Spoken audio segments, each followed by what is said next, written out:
Today on the Marvel Cinematic Universe podcast, Jeff's sick, but we got Ashley Coffin and Brian V. Klein in the house, and we're going to talk about Loki Episode 2. Welcome to the Marvel Cinematic Universe podcast. My name is Matthew Carroll. And I'm Ashley Coffin.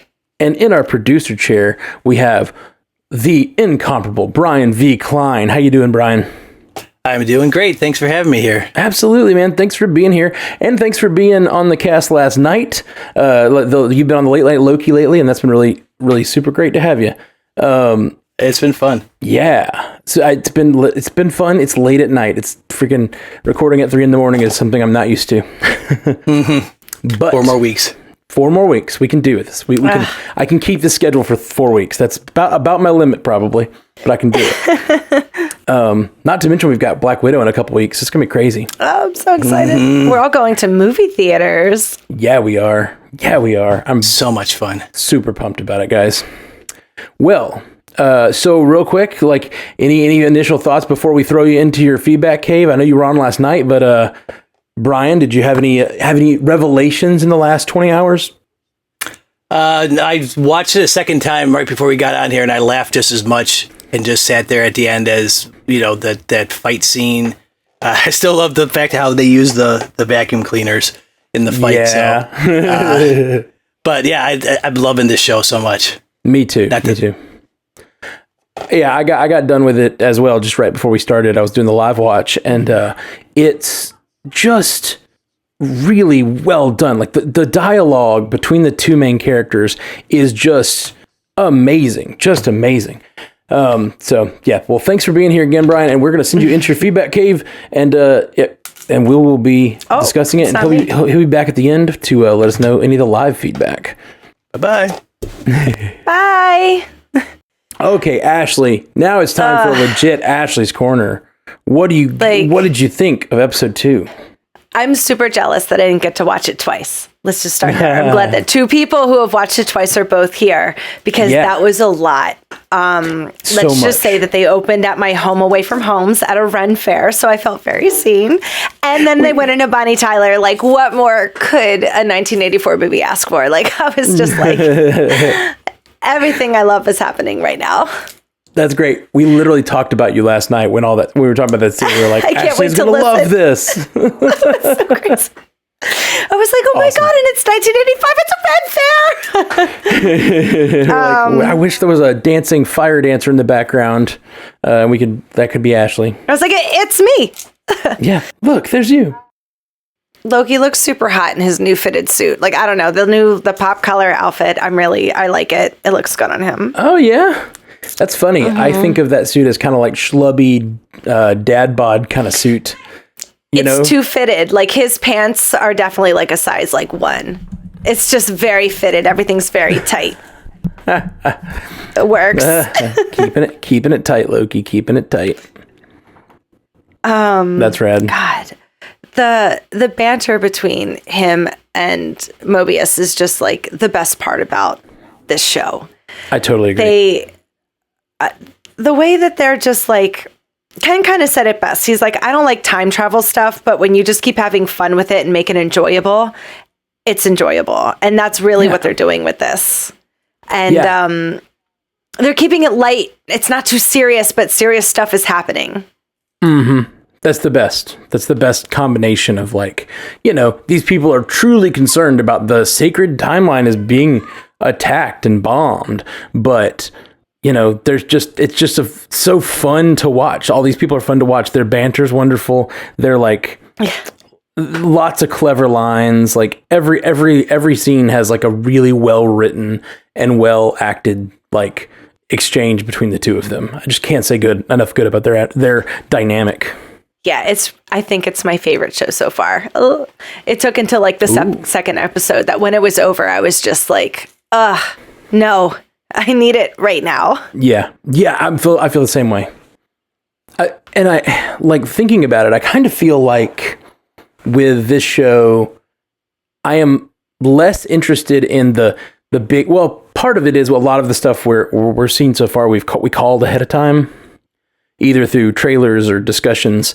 And so I kind of knew the Loki. We knew it was going to be a Loki variant. We thought it would be the Lady Loki variant. Like, so the two big reveals, huh?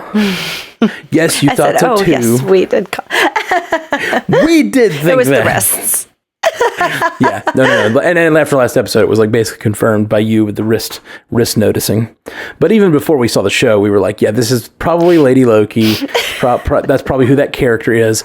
But like, so I'm less interested in the big reveals right now, but I'm hoping that changes. I'm hoping there's stuff that we didn't expect coming. But like, just the journey, this show has been about the journey. Similar to WandaVision. Like, WandaVision didn't have any huge revelations that we weren't expecting, but they did such a good job executing, you know? Mm-hmm. Yeah. And I think it's my favorite too so far.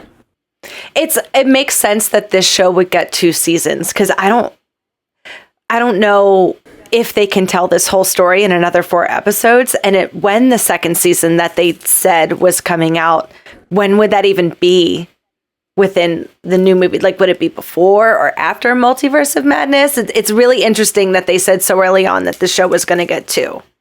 I agree completely. Like, what is a second season of this show? Is it still TVA related, or is it just Loki, the continued adventures of Loki? Because I could totally see, like, let's say they destroy the TVA in its current form and the Multiverse of Madness opens up, and then Doctor Strange happens, Spider-Man happens, all these big multiversal events happen. And then either one of two things has to happen. They either need to calm the multiverse down. So maybe you get like a TVA that's like, if Loki season 2 is about the TVA, maybe you get a TVA that's more about keeping wars from happening within the multiverse instead of just like shutting down the multiverse. Or maybe they bring it back together into a sacred timeline again. And like all these movies in sort of phase 4 that are multiversal will just be like sort of the multiverse saga. You know what I mean? Yeah, I mean, it would be a good thing. It feels like the multiverse is going to be the Infinity Stones of this next phase. Yeah. Well, absolutely. I mean, everything is pointing that way. The one thing about knowing so much about what's coming, I do feel like and it's manifested in these first 2 episodes of Loki and kind of feeling like we know where the MCU is going in general with the Multiverse of Madness coming. It kind of like spoils a little bit the events of Loki. It doesn't spoil Loki in general because I think the show is worth the journey and the acting's wonderful. Like we've said, the banter, the dialogue, but it does kind of like, you kind of know that by the end of this show, the multiverse has to exist because we have so many multiversal things coming. Ken was like, is Loki going to be in the mom? And I was like, that's a really good question. That would be such a fun, like, secret that they kept. Yeah.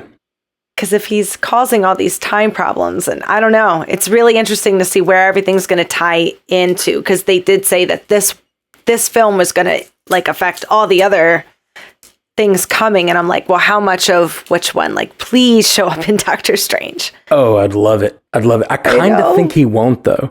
I kind of feel like this will be like maybe Loki will be the like sort of instigator of the multiverse, but not really a participant in its saga, if that makes sense. And then maybe if he continues to work at the TVA, he's sort of operating outside the timeline, which still could be amazing stories where he's like chasing down variants. So it's sort of like almost like the what if stories, but featuring like him as a time cop. That'd be super fun.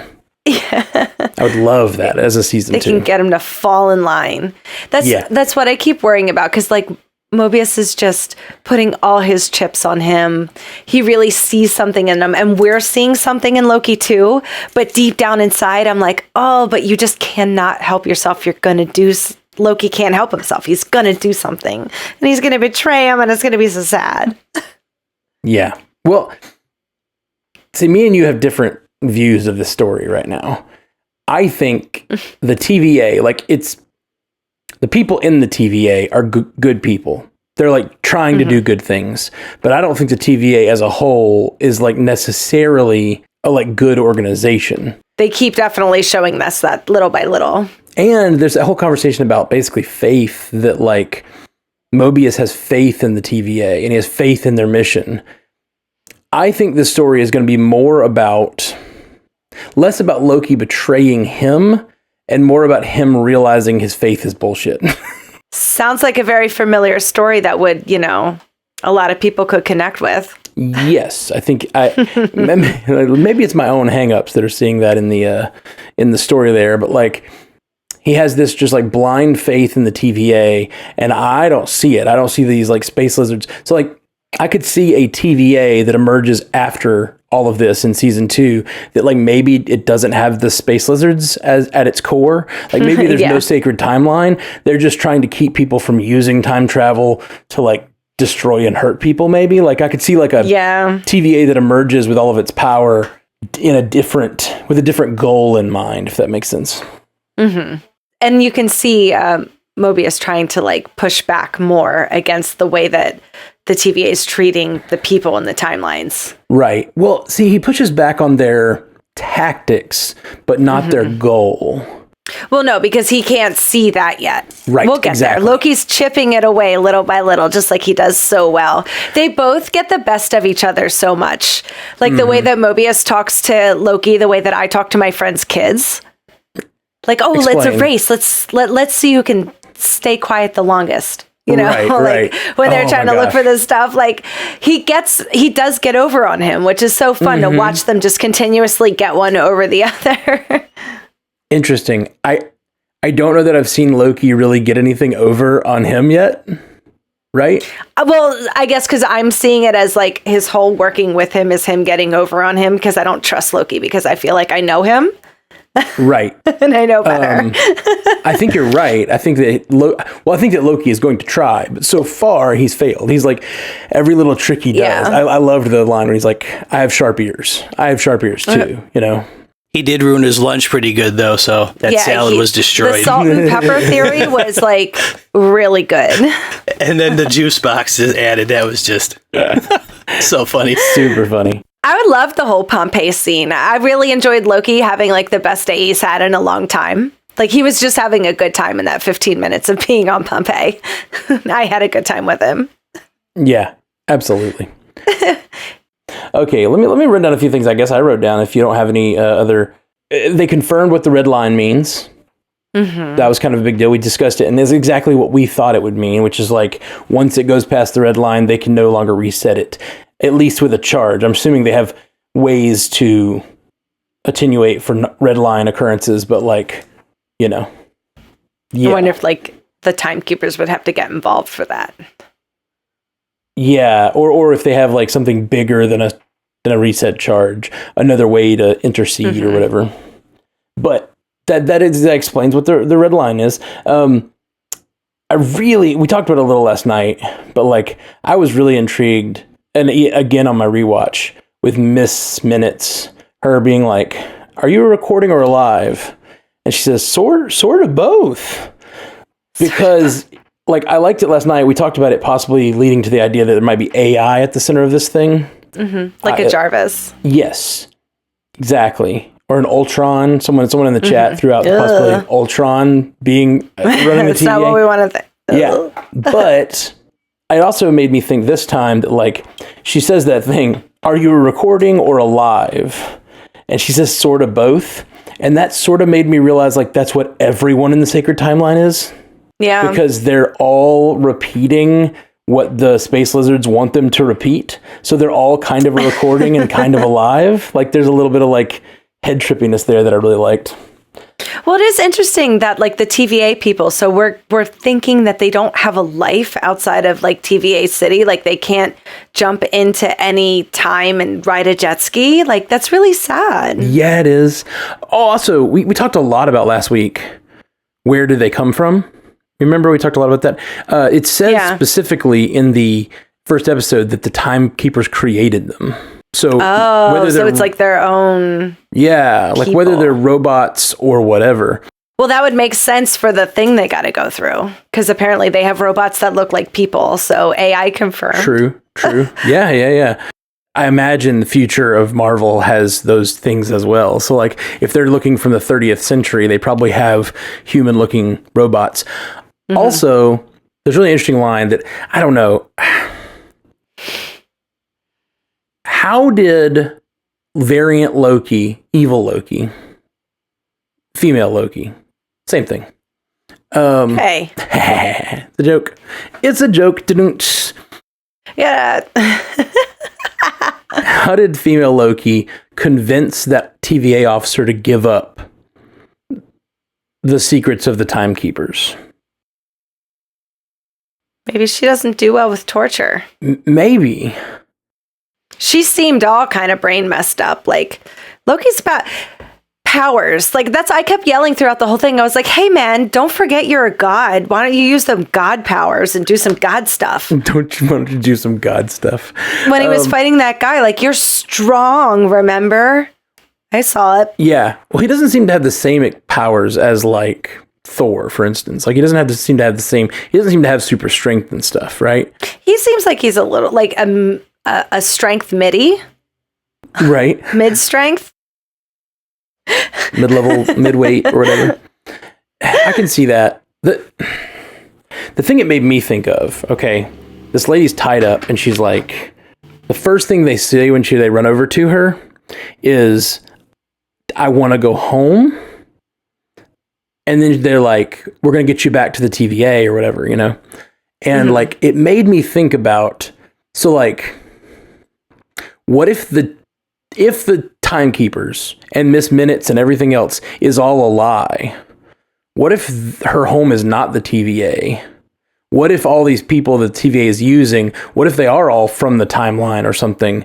And like the TVA is like lied to them, which seems to be, or like the Timekeepers have lied to them, which seems to be their MO maybe. In which case, I don't know, the line, I want to go home, being her first thing she said, made me think like, instead of like, I'm so sorry, I told them, you know, she's like immediately like, I want to go home. It made me think like, what if she does have a home? Yeah. What if she's from a timeline that was pruned or something like that? Or what if, you know, they created the TVA? What if like they're actually all variants from other timelines that were destroyed in the war or something, and they're basically being enslaved by the Timekeepers? Yeah, like what if they took babies and stuff? Yeah. You get real dark with this. Yeah, for sure. And so, I don't know. And they'd have to like erase memories and things like that. But like, I don't know. It just made me think. The way she says, I want to go home, made me think that like female Loki revealed to her a home that she didn't know about prior to that. I don't know. That's a big swing. And I get that that's a big swing. Like, it's not something I'm calling, or it's not a shot I'm calling. It's just It doesn't go on the board, you're saying? We're just going to put it on a Post-it? Not the board, just a Post-it on the board. Something removable. Okay, I like it. Another thing, they talk about pruning the timeline, and then they explain what the charges do, and that they erase and reset the timeline within a certain area. And Loki's reaction to that, he says, that's a nice way of saying disintegrate everything in the vicinity. Which I was like, that's what I've been saying. Thank you. Yeah, I'm sure you felt pretty good about that line. Because like the TVA says it's erased, or, you know, whatever. But they're destroying the possibility of that timeline. So I thought that was, basically I wrote during the live watch, I was like, Loki agrees with me. Is that the best thing, you think? I mean, you tell me. And then Matt does knife flips. He's a villain. Yeah. You know, it is funny though, because I think me and Loki, we just have so much in common, from like being hated, being shushed, and, you know, needing constant recognition. Like, I really felt like him and I had a lot in common in this episode, and we're both like working through it. Right. Well, and there's a great exchange where he says, you called me a child, but I know one thing that children don't. Mm-hmm. He says, no one that is bad is truly bad, and no one that is good is truly good. There's some good lines. That's a good line. Mm-hmm. It's a really good line. And it's revealing sort of his thought processes on what is a hero and a villain. Like, there's no such thing, you know? Yeah. I really love that line. When him and Morbius were talking too, and he said Mobius was like, existence is chaos, because the more you try to think about where you came from and why we're all here and how we got here, the more crazy you start to feel. And I really I'm loving the deep conversations, like salt and peppered with humor. It's really, they did such a good job. And like casting Owen Wilson at this point was just genius. 100%. I would never have thought of him for this role.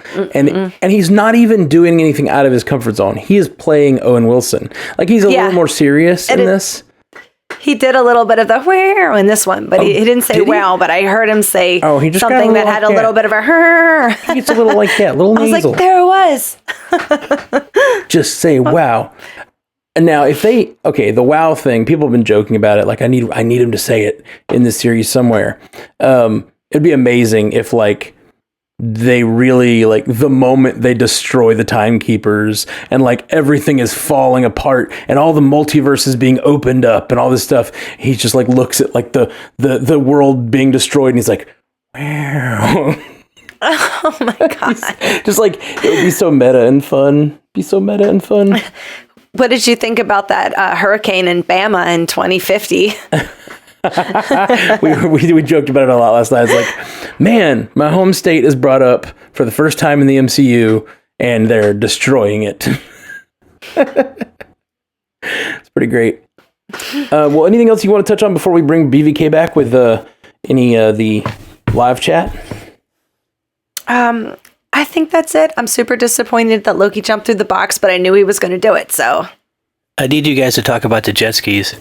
I have a lot of feelings about jet skis. I only like a jet ski when I'm driving it. Being a passenger is not always the most fun. I need to be in control. Those were the perfect, the one point in existence in the early 90s, which was Nirvana. Yeah. Is when jet skis. Absolutely. They were more Nirvana than Nirvana in the 90s. Yeah. That was at the time, too. So. Yeah. Back in the day, riding on the back of mom's boyfriend's jet ski while they were playing, whoa, Black Betty, bam, bam, bam. I remember 1994. Yeah. That was the perfect time. They're right. Oh, Black Betty. Okay, let's bring in BBK. How you doing, BBK? Good. How goes the chat? The chat is going really good. We got some definite good questions here. Ooh. First off, we got Waterfall Angel saying, why can't the TVA detect when a time door is used, or even when one of their own devices is used, or be able to track that device? And she's mentioning the one that the Lady Loki took off of B20. It looks like they only detect variance energy, which, based on what we learned this episode about how Lady Loki was hiding in apocalypses. Just cool. I loved that twist. I loved it. It was really, really clever and fun. And I loved that Loki learned it by learning about Ragnarok. And then he came to Owen Wilson. He's like, Ragnarok? And he's like, yes, when all your people died. I'm sorry. And then Loki's just like, oh, no, that's fine. Let's move on and talk about... He did say very sad first. Yes, he did. He had that emotional scene. Oh, yeah. It was emotional when he's alone, but I love the moment when he's with Mobius. Anyway. And he's like... Yeah, he's like, anyway. He's like, it's just wonderful. It's a great... Great, yeah. That is weird. They need to start putting tracking devices on their bombs. Somebody should tell them to do that. Yeah. Put tracking devices on their devices. Yeah, especially after they started getting stolen. You one of those you one of those whatever square devices, whatever those tracking things you put on, so your cell phone that Jack Bauer used in 24. Oh, sure. As I was saying, they seems like they only do track variance energy. Like, that's what the TVA is designed to stop. So I'm assuming unless something has a large amount of variance energy, that's when they go there. Like, that's when it can spin off its own timeline. And, so apocalypses don't have it. I'm assuming just whatever is being done with these time doors. Also, as far as we know, no one else has time doors but this one Loki, and they've been using it in apocalypses only. So... Yeah. And then the other places that Loki has gone, she was specifically going there to attract the TVA so she could steal their charges. So it's possible they can track when a door is opened. Maybe they do cause variance energy, but this Loki's been clever enough to avoid detection unless they wanted to be detected. She's a tricky one. I loved her crown. Oh yeah, the little horns. Oh yeah, God, that was nice. That's the new cosplay for sure. You know that's it's gonna so be the hard cosplay this year. season. Halloween. We have Wanda, we have Agatha, now we have Lady Loki. Like at least it's not just one. Like everybody's going to be one of the three. Oh, we got more content coming too that you can pick from Before Halloween. sure. Oh, and then we have Black Widow. I bet What If's gonna have some really interesting stuff. Hawkeye probably before that. I think. Who knows? Before Halloween? Yeah, That's Hawkeye's exciting. after, I think, or should be after. Expanding on the point you guys were making about the bad people being bad and good people being good, Haley Hobb asks, is that major foreshadowing either about Mobius or Renslayer or something that they could actually be, playing both sides? 100%. I don't even know if it's foreshadowing. It's just like stating Loki's belief about good and evil. And like, I think that means that like, yes, like both Lokis are probably pretty morally gray. Like they don't think about it in terms of like mustache twirly evil. They just have their purposes. Right. Okay, we got a new person here. Let's see. Stranded Panda Jeff. Oh, I don't know who that is. Yeah, he's a new guy here. First time. Duran. Stranded Panda Jeff. Ad Cafe. Yeah. Sounds like he knows what he might be talking about. He said he's a little disappointed that the historical events we've been getting have been played up for laughs, and that's it. Oh, wow. Everybody wants to Way see to what make it happened at negative. Pompei. That was my favorite scene. Loki's like, you're all going to die in Italiano. It was molto bella. It was perfect. Who was it during? I think during our during the earlier podcast, Emily Sissel was like, she knew because I thought he was speaking Latin in that. And she's like, I understood what he was saying. I didn't even have to read the subtitles. I understood exactly what he was saying. Maybe it was Italian or something. I'm like, it's too early in the morning to think about it. I didn't want to read the subtitles, but that's pretty damn impressive either way. Yeah, for sure. Something about the Lokis that I'm finding really interesting about this show, and I think it might be one of the themes of the show, is that Loki and the TVA Loki was all about him controlling people, right? Mm-hmm. And then this Loki, by fighting the TVA, she's kind of fighting a version of the same kind of control that he wanted to put on people in Avengers. Like they have that whole conversation about him thinking that the best thing for human beings to do, it would be give up their freedom. But now in the face of someone who's actually been able to pull that off, the Timekeepers, the female Loki has turned fully against that and is going to war against that same ideal. Now, you could say it's just because like it's not her controlling everything, but like I think there's something deeper going on there with like Loki learning about the value of freedom and choice. I don't know. Yeah. That's just a thought. He's going through a lot of stages of therapy in this show, and it's already like episode 2, and it's like I want to believe him when he looks like he's making these breakthroughs, when he's like, yes, I am a sad child. I'm like, oh, he's just putting you around his little finger, Mobius. But I want to believe him so bad because I feel like we're making progress. I just hope he has such like a hero turn at the end of this and is suddenly like a hero, but I know that's a fool's errand. I think that what's fun about this show is it's Loki. He's the god of mischief, right? And the TVA by its very existence is like order. You know what I mean? And it's like he is a believer in mischief and chaos.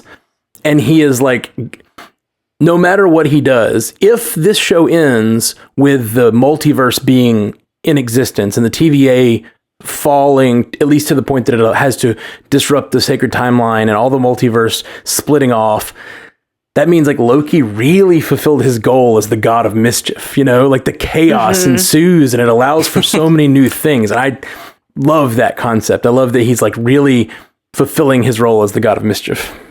I think that would even go above and beyond what he would plan to do with anything. It just is that not only is his reality, but every universe is in chaos. It's like, and then he's like, come to me, people, I will be your king. I'd like to see the female Loki gets close to achieving her goals, and the TVA has been fighting her, control and chaos, like fighting against each other.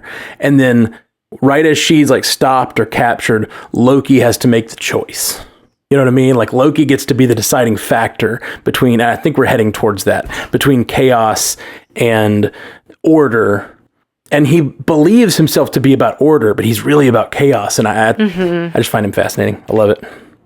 It's like he's a Sith trying to make that Jedi switch. Like I see the variance in the way that they're telling the story. I'm like, oh, he's going to do it. But then it looks like Mobius is taking they're going to meet somewhere in the middle, him and Mobius. And it's going to be really cool to see what's going to happen when that happens. I think so too.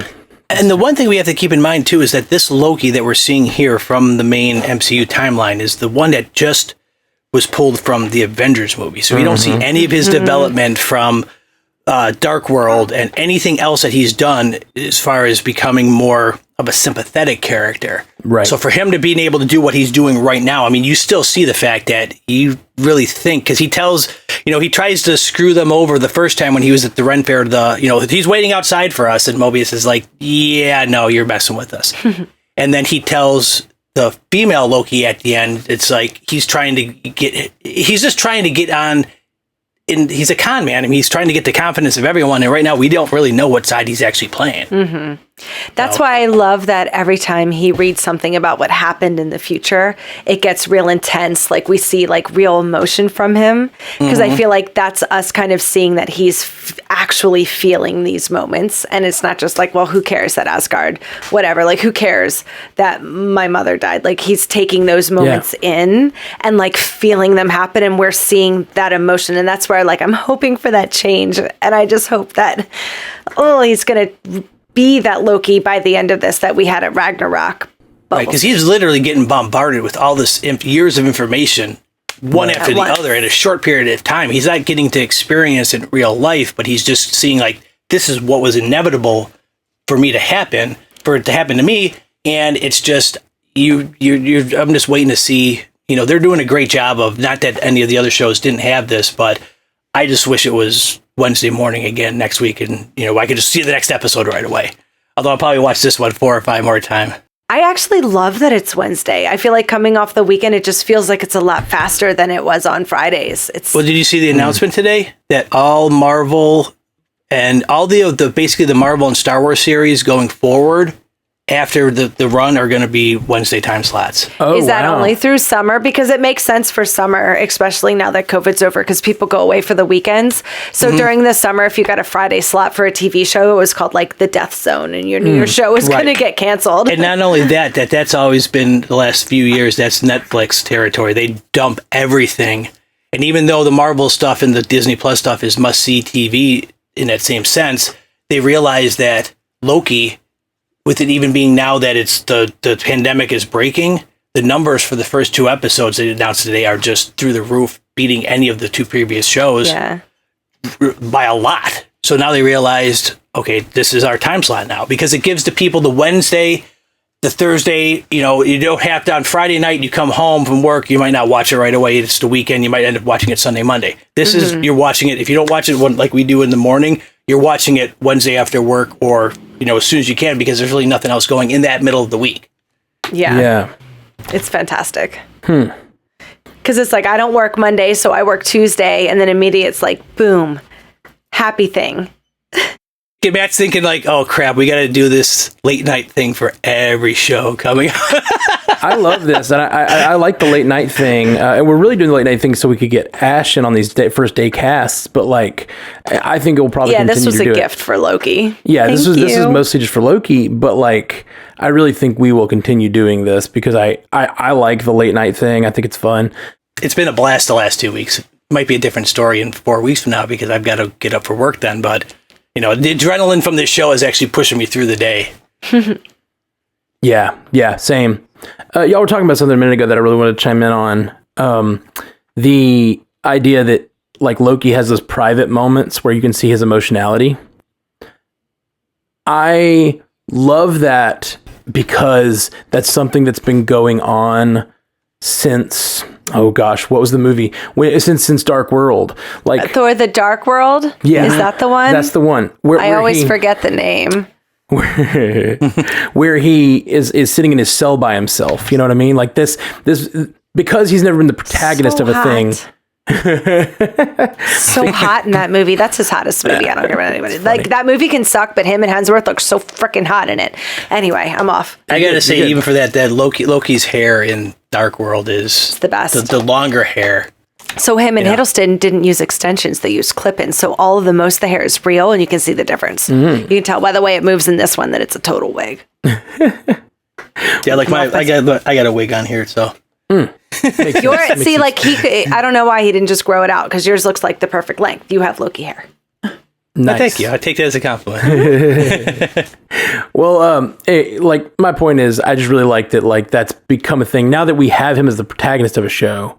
We're actually getting to see those moments more regularly. These actual emotional moments because he's a big part of the Loki characters. To me, that's one of his most like empathetic moments is him sitting in that cell by himself because it's one of the only chances we get to see what he's going through beyond like the shield he puts up for everyone else. You know what I mean? And I just think this show is interesting because we're finally getting to see him in more moments like that. I like that they do it. They've done it so sparingly. Like in Avengers, when Thor grabs him and he's like, look at what you're doing. Is this what you wanted? He does actually look upset for a second. I mean, I know he immediately stabs Thor, but for like, this little tiny itty bitty second, we see it and like we're progressing. And this show is moving so quickly. But when we get those scenes, it just slows down. And we sit in that moment, and I really love what they're doing. Yeah, same. Any other things from the chat? How many we got left? We got a good one here from our buddy Devin, Spally Biggs 95. He goes, "Do you guys think that there's a little more focus on the middle timekeeper, the one that most resembles Kang, or at least the actor that's playing Kang? And do you think that by the end of this series, Kang will be introduced or at least mentioned? Because I mean, there's a lot of time travel." Time variance thing, Kang. It's right there. Yeah, it's a softball pitch right down the middle of the plate that they could set it up like an end credit thing. Yeah, if anything, because they said he was going to be announced or he was announced to be in that. So I think they wouldn't want to take thunder away from that. From Ant-Man, I feel like it would be some kind of reference in an end credit scene or something. I totally think that's possible. And yes, I think like it would be a wonderful post-credit sequence, Kang showing up. I would absolutely love it. And I do think I do keep focusing on that middle timekeeper. I think the timekeepers might just be a screen in general. Like I think the timekeepers might not exist. What if they're not real at all? Because I don't think that girl, I don't think she knows them. I think she's a liar. I think she's probably getting communication from them. Mm-hmm. But they're not really them. Like I think there's some way she thinks she's getting communication, but that doesn't mean that she's because the way real. She was talking to Morbius was like, oh, like I was just like with them, and they're so upset. I've never seen them as involved as this. The way she said it made it sound like she was involved with them. But if you like take that sentence apart, it's like, well, you know, you're just seeing involvement because what are they messaging you? What are they saying? Like, what if all three is just supposed to be one person? And that one person just ends up being Kang. I'm still getting a huge Snowpiercer vibe where the timekeepers are actually just Chris Evans on a train. Well, the TV show. He's on the TV show. The first season, there's a Mr. Wolford who ends up being Sean Bean's character, but they think he's actually dead. And Melanie's character, he never dies in a movie. But during the first season, Melanie kept saying, "Mr. Wolford says this, Mr. Wolford says this," in her mind, knowing that he's dead. Mm-hmm. But he's the guy that he set up the whole thing. Okay. So one thing that we haven't brought up yet in either of the casts, and I just thought of this because we had brought it back to the whole, not to bring back Mephisto at all, but I didn't do it. Listeners, I didn't do it. We still have a confirmed big actor. Richard E. Grant is confirmed to be in Loki as an uncredited character. It's going to be a different Loki. It could be, but Richard E. Grant's one of those guys, when you saw him, I'm like, he could be he looks like he has that Mephisto quality with the sharp facial features and stuff. And you don't get an actor of his caliber to just be like a one-off, be done. He could be a timekeeper. Great Mephisto. He would be a great Mephisto. But then again, I think they might end up getting to the point where they're just realizing, and I know all this stuff was done before any of the shows started, but it could just be the longest troll, long I game hope con. it's old Loki, and he's going to be like, all this stuff that you were trying to do, you wasted your life. Like, don't do it. Like, I hope old Loki, Richard Grant, talks young Loki, like, off his I'm going to rule the world mission, because he's going to be like, look at us now. I think that was our mistake when we talked so much in WandaVision about Mephisto and like all that. It's like, it was and Agatha and everything else. It's like, it was Wanda's story. And this is Loki's story. Now, Loki, we know is getting a season 2. So like, maybe they could take a moment at the end to divert to something else like Kang or Mephisto. But like, it is still Loki's story. Well, here, to branch off at that, one more comment we have from this new guy that Stranded Panda Jeff says, I feel like we're getting some foreshadowing with being twice told that it's not Loki's story. It's not your story, Mr. Loftyson. It never was. It's not about you. So you've pretty much got two sides conflicting here where it's about him, but it's not about him. So it's almost like at the end, it's like, who is it about? I think that's not a meta commentary. I think that is... This show is about him learning to be humble, I think. Oh, yeah. And so, like, it's about... Called Loki. The show is about him, but what it's about is him learning that all of creation is not about him. You know? Like, him ruling all of creation is not the goal. And he's going to learn that and learn to want people to be free and learn to have equals and learn to have people that he cares about and stuff. I think that's what's happening here. That new guy, Tim, doesn't know what he's talking about. Yeah. And him. What's this Tim guy? Troublemaker. Yeah, Richard E. Grant is Mephisto. What the hell is Mephisto? Old Man Loki. Yeah. There's a lot of old man stuff Loki going on. I'm down with. Old Man Loki. Yeah. Because I could that's a perfect casting for an older Tom Hiddleston. They have the same waistline. Oh, they have the same total, like, the wiry body structure. And Richard E. Grant is such a good... Shakespearean actor too. He has that gravitas about him without being the gravitas. I mean, that's how you have to be when you're that trained in the Shakespearean theater like that. Yeah. Waterfall Angel says, "Do we have any thoughts on what B20 was referring to when she was saying it's real? You might have also been reading into this too much, but she seems like she wants to go home. But when Mobius says to call the TVA, she freaked out a bit. So does she not consider the TVA home now?" I'm so glad she brought that up. That's what I was getting at. What is the it's real? I don't know. That's what I was getting at. Sorry, I guess I forgot to say it's real, but like that she's saying it's real, and then she says I want to go home. I think that Loki showed her life before the TVA. That's what I think. And then she's sitting there going, "Oh my gosh, it's real." So what if I'm right that they do have Men in Black machine flashy things in there and they're just like wiping people's they get there and they're like poof. Yeah, I just think that like maybe the TVA is populated by people from destroyed universes, and the female Loki showed her what her universe used to be like, what her home really is, and so she was willing. I think she probably willingly gave up the timekeepers because for at least a moment she believed what Loki was saying. And then she's sitting there still freaking out and wants to go home. And I think we're going to find out more next episode. They could also be used. Okay, so there's there's a sci-fi show out called Travelers, where one of the things they do is that these people from the future inhabit people in the past, but they only do it at a point when they were about to die. So they're not losing their timeline. So maybe that's what the TVA does. They pull people out of their timeline to join the TVA right when their timeline was going to end anyway. Okay. So it's almost like the disaster theory that Loki's talking about. You say end anyway, but like they're the ones pruning timelines, as they say, which is a nice way of saying disintegrating. So like you say that they're basically going and committing genocide and enslaving its people. Like that's what if that's the case. So would there be two of you? You know what I mean? Like, so say they created that other timeline and there was two of you. If you met the other you and it was like, well, one of you have to go. What would you do? I think the visual aspect that they show of the timeline when they're showing the line with the red line is that branch going off. When they get rid of it, those people, so the people, their experiences that happened during that branch event will still correspond with what they did when they bring them back to the main timeline. Because there is, the branch is showing that there's two separate realities from that timeline going on at the same time. So they're technically killing those people off, but they still exist. So there's probably two of them at all times. It's just that one event is causing that branch that's getting pruned and it's leading it back towards the main timeline. So I don't think they're actually killing. I mean, they're killing off the the variant populace at that time. Yeah. Not just the variant person. Those people all still are going with that main timeline that's supposed to be going on the straight and narrow. It's just that the branch versions of them are getting disintegrated. And the lesser versions. Well, lesser according to the fucking space lizards. Come on, people.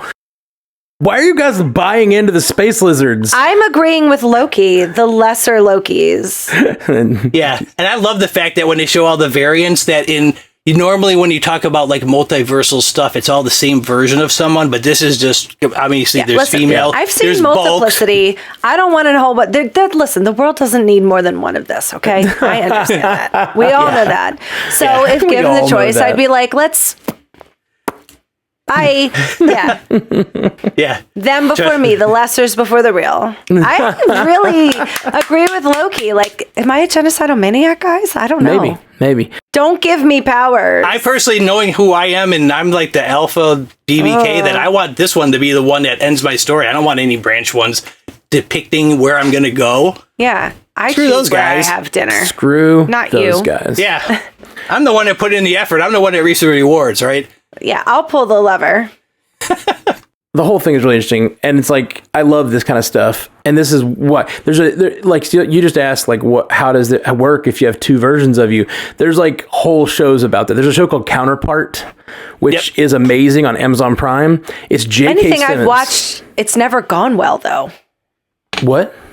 Having another one of you has never gone well. I mean, if you, maybe.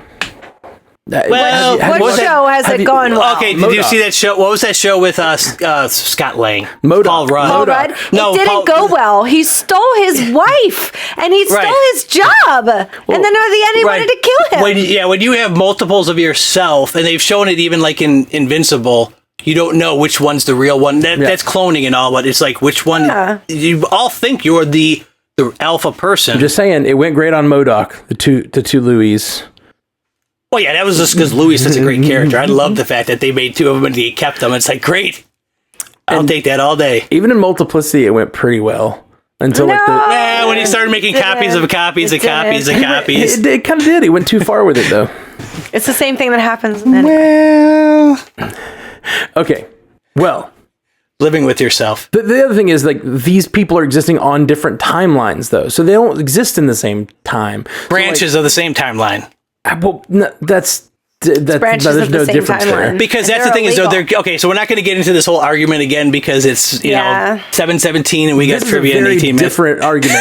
If you're saying that a branch of a timeline is that's the creation of a new timeline. When something branches off, it's creating a new limb. But they're still showing that main timeline is intact, though. It's not diverging and then coming back. It's diverging with that main timeline still in effect. That when they prune it, that main plants need to be pruned, Matt.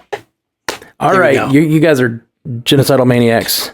Yeah. Well, thanks for listening to this episode of. Yeah, we're about to head out. We'll kill you if you're a clone. I did want to bring up, we were starting to do a new thing where so there's this really badass shirt, okay, and I'm going to tell you about it right now. See this shirt right here?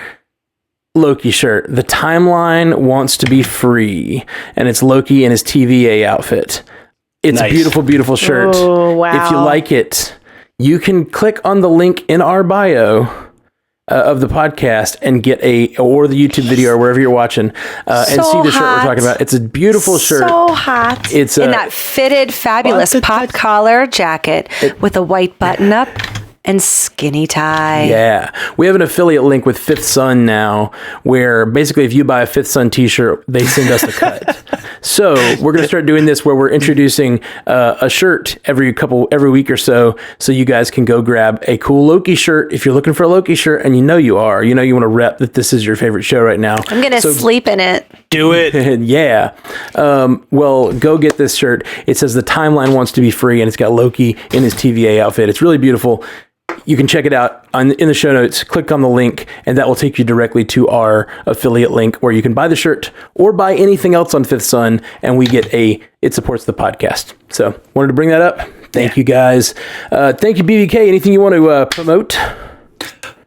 Source pages coming up soon within the week. Myself, Haley Hobbs, Jeff Randall, we're going to be talking about Black Widow Deadly Origin as a primer for the movie. Some other stuff coming up, but keep an eye out for that. I think we said we're cross-promoting it with our feed and your guys' feed, and so everyone could hear it because it's Marvel, it's fun, it's a good time, and just thanks again for having me. Yeah, dude, absolutely. Anything you want to plug, Ashley? Trivia. In 10 minutes. Trivia, which is starting in 10 minutes as the crow flies, or as we experience time. I don't know, whatever. In our current sacred timeline, time works different on Twitch. Yeah, if you're not watching this live, which the vast majority of you are not, because there's many thousands of people watching this live. If you are listening to this audio later, if you're listening to this audio later, every Wednesday we do this live at 5 p.m. We're doing the live watch of the show, so you can either watch it before or watch it with us. At 6 p.m. Central, we're doing a podcast, which is what we're doing right now. And then we go directly into Marvel Cinematic Universe Trivia, where we're giving away this season a Nintendo Switch and an Oculus Quest and some other prizes. It's going to be really fun. We give away a prize every week, and we give away some big prizes at the end of the season. So literally last season, one guy won an Oculus Quest who only played one time.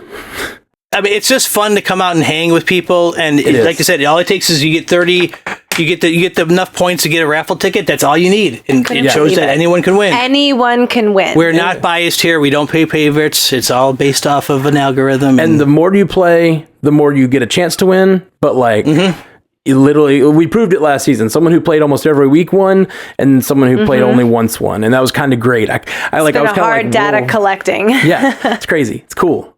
So please come join us for our Wednesday night activities. It's been a lot of fun. So Wednesday nights starting at 6 o'clock on Twitch and 5 o'clock on Scener for the live watch. So, and join the Stranded Panda chat, which is also in the show notes if you just want to hang out with fun people. The Stranded Panda people are the best people. I absolutely love it. Honestly, it is. Yeah, I really love it. So thank you guys for being here. Peace. Until next time, true believers. Bye. Thank you for joining us for the Marvel Cinematic Universe podcast. Available everywhere you get podcasts, and now a video version streaming live on twitch.tv/strandedpandatv and available at youtube.com/strandedpanda. And if you'd like to learn more about all of our other podcasts, geeky projects, and ways to support the network, visit strandedpanda.com.